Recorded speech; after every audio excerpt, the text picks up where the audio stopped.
Welcome back to Curious Corners, the show that's contractually obligated to use phrases like, welcome back. Today, we're wading into the murky waters of Social Security under Donald Trump, a man who once declared bankruptcy 6 times, which, let's be honest, doesn't exactly inspire confidence in his ability to manage a retirement fund. It's a bit like trusting a fox to guard your henhouse, if the fox also occasionally live-tweeted insults about the hen's plumage. Now, Social Security is one of those things that everyone knows is important, like flossing or remembering your anniversary, but no one actually wants to think about until it's too late. Buckle up, because things are about to get fiscally irresponsible. Let's talk about payroll taxes, shall we? Those delightful little deductions that magically vanish from your paycheck every month, kind of like your dreams of ever owning a home. Trump, in his infinite wisdom, decided to dabble in a little something called a payroll tax cut. On the surface, this sounds great, right? More money in your pocket. You can finally afford that solid gold hat you've always wanted. Except not really. Because cutting payroll taxes is like removing a few bricks from the foundation of your house to, build a tiny brick birdhouse. Sure, you might have a slightly fancier birdhouse, but your house is also one poorly timed sneeze away from collapsing in on itself. Fun times. Next up on our Social Security hit parade, raising the retirement age. Because apparently living longer is a privilege that should be paid for with, well, more years of work. It's like being told you get to have your cake and eat it too, but only if you agree to bake the cake yourself, from scratch, while running a marathon. Now, the current full retirement age is somewhere between 66 and 67, depending on when you were born, and, presumably, the alignment of the planets on your birthday.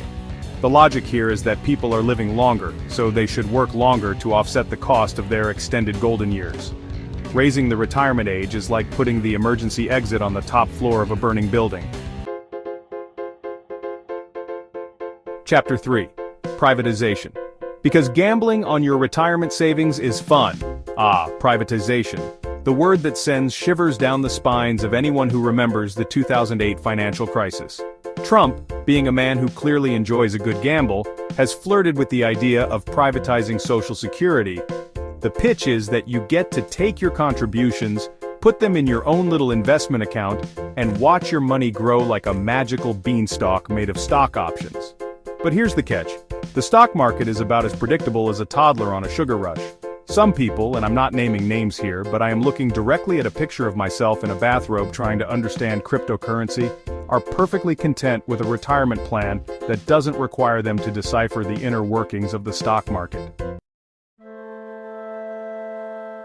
Chapter 4 means testing, because apparently, retirement is a luxury, not a right.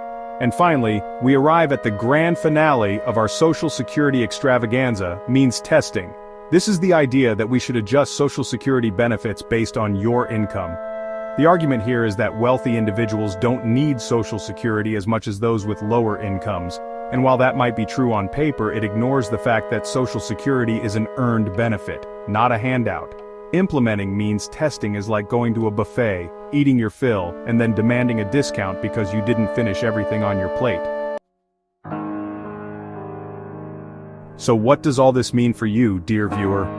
Well, if you're planning on retiring anytime soon, you might want to start practicing your best I told you so face, because the future of Social Security is about as clear as a glass of milk after a toddler has used it as a bath toy.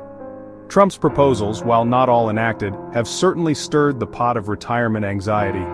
Let us know your thoughts on these potential changes in the comments below. Thanks for watching Curious Corners, and we'll see you next time.